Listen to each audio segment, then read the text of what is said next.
Hope you're doing well today. Look at my cute mug, you guys, before we get started. It is from Barkerville, a little historic town that we visit every September long weekend. And it's just the cutest. It's like has gold shimmery stuff on it. I thought I'd share with you. So today's video, we are going to talk about 3 tips to improve your physical self-care. So if you don't follow me already, or if you've never watched a video, I am a curvy self-love guide who is helping women and empowering them to find self-love at any size. So a big part of self-love is self-care, and so each week I've been going through a couple different all the areas of self-care and just how to start to implement some of these routines and practices into your kind of tool belt of your self-love journey. So if you guys are watching this live, please say hello so I can say hi back to you. And then if you're watching on the replay, hashtag replay so I can come back on here later and say hi to you then. And then if you guys are watching this on Facebook right now, I would encourage you to head on over to YouTube, type in my first and last name, hit the subscribe button and the bell to receive notifications for every time that I come live.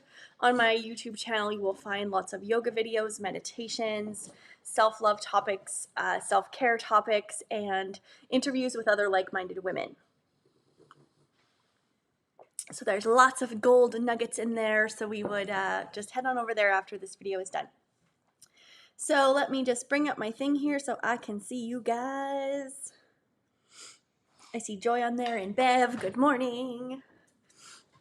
So when we're talking about our physical self-care, you'd actually be surprised to find out the amount of people who deprive themselves of food, who don't drink water, and only maybe get 3 hours of sleep. So am I talking to you? Let me know in the comments if you struggle with any of these areas. So how we improve with our physical self-care. I'm going to be going over kind of the 3 areas of physical self-care that I think are the most important. And then we're just going to be, I'm going to give you some ideas on how to start to make a physical self-care routine. And so really how we start with this is just try not to do everything all at once. Know that you are imperfect. Know that goals can be achieved by setting smaller steps and by not trying to do everything all at once. So we're going to start setting small goals for food, for exercise, and for sleep, because those are kind of the 3 main areas of our physical self-care. So the first tip is to move your body in a meaningful and energetic way. So doing what feels good for you is my number 1 piece of advice. I went a long time doing exercise that I hated, and it led me down the road to hate exercise. And so then I just wouldn't do it because I just dreaded the fact or the thought of having to go and look at the sun in my eyes, you guys. I dreaded the thought of having to go do that form of exercise because it felt soul sucking. I hated it, but I did it because I felt society and diet culture taught me that I had to only do exercise if it had a calorie value attached to it. I could only move my body if it did the job of changing me. So it had nothing to do with whether I liked it or not, or if I enjoyed it. And so I've really transformed the way I think about exercise now. And so really just moving your body in that meaningful way and learning to do what feels good for you. Maybe that's a high intensity workout. Maybe that's something you love and it gets you pumped up and you feel so good. Maybe it's a run. Maybe it's a walk. Maybe it's a short yoga practice or a long yoga practice. Maybe it's kayaking. Maybe it's, what else could we do? There's so many things we could do, right? Maybe it's dancing in your kitchen. All these things can be exercise, right? And it's just trying things until you find that thing that sparks that love for movement, and things will change for you. Well, good morning, Jenna. I see you there. So really the first tip for you guys for finding and improving your physical self-care is to find movement you love and just keep trying things and really step out of your comfort zones to try these new things, because you never know, it may just change how you view exercise altogether. So my personal journey was yoga. Yoga was my movement that I found that I loved. And I would never try it. There was many times that I passed up the opportunity to go try a yoga class because I felt that because of my size, I couldn't do yoga and that I would be bullied or teased or like, oh my God, look at her. Which it was so far from the truth. And yoga has really changed my life. I've been a teacher for 8 years, and it's just my soul movement that I just love doing. And then the second tip for you guys is to nourish your body. And so, really, that's just tuning into the whole intuitive eating or mindful eating portion of our journeys and just really starting to pay attention to how food makes you feel. And there's a whole lot of learning to do behind the intuitive eating and mindful eating journey, which I am still doing myself. But if you can really start to listen to your body on how you feel when you eat certain foods, and you'll start to notice, and you'll start to maybe lean more towards the foods that make you feel good and that nourish your body. Like me, in my own journey, I do not use the word diet in my house anymore. I don't weigh my vegetables. I don't, like there was a point that I was weighing lettuce. Like it's just so insane. um, so I just listen to my body and I know that these foods make me feel really good, where these foods make me feel like shit. So I'm not going to eat those foods as often. Like, yes, I am human. I will still have an ice cream cone. I will still have chips. I will still eat the things that I love to eat. However, I do make a mindful effort to be eating the foods that really nourish me and help me to feel my best, because we don't want to feel like crap, right? So it's just really starting to be in tune with your body and listening to your body. And then the third tip for you guys is to rest. And I know a lot of people that struggle with sleep, and that is a big part of our self-care. And if you do struggle with insomnia or like sleep disorders or whatever it is, I'm sorry. And I know that it's not something you can always help to change. And just like any of these things, like there's ways that can prevent you from exercise. There's eating disorders that can help you from having that healthy relationship with food. So if those are things that for you, then I would make sure you seek help for those things. And same thing with sleep. However, if you find that you are just kind of like a person that doesn't have a good sleep routine, these are going to be some tips that kind of just help you to start thinking about it. And if it helps, great. And just start to see if you can notice some positive changes.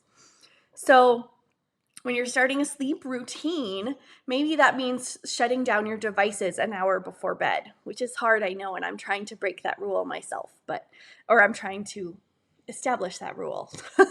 It could be just doing more mindful things on your devices. It could be listening to a meditation or music, or some other things you could be doing for a sleep routine would be doing a gratitude journal before bed, or just talking with your loved ones around you about gratitude, or reading a book, or washing your face, brushing your teeth, and just starting these things and making sure that they're consistent part of your routine.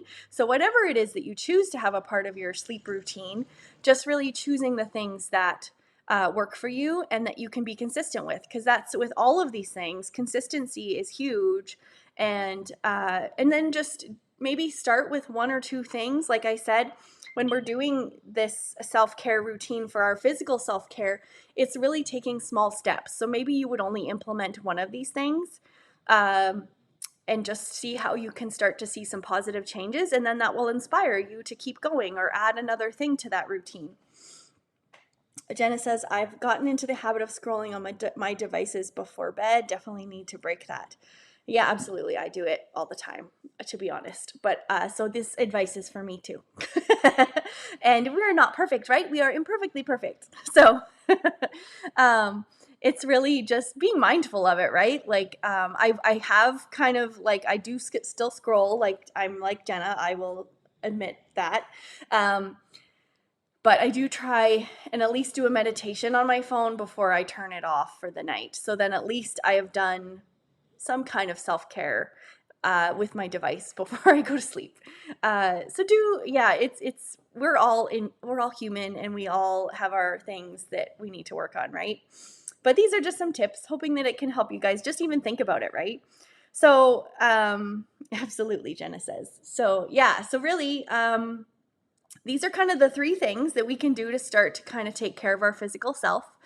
There's lots more we can do, but this is just kind of three little ways that you can start to think about moving your body, nourishing your body, and kind of like promoting some good sleep for yourself. So I hope that these tips helped you. And before I pop out of here, there's a couple little housekeeping things. I did speak of some movement and some intuitive eating or mindful eating. I do have a 28-day program that takes you through 28 days of yoga practices and meditations, along with 4 workbooks that are going to really start to help you to learn about what mindful or intuitive eating is and how you can start to implement those healthy practices in your life, which helps you to kind of ditch the diet mentality and make peace with food.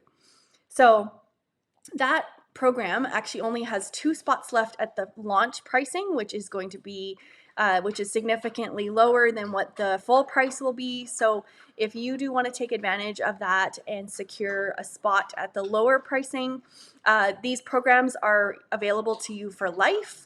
You will always have this. It's always going to be there.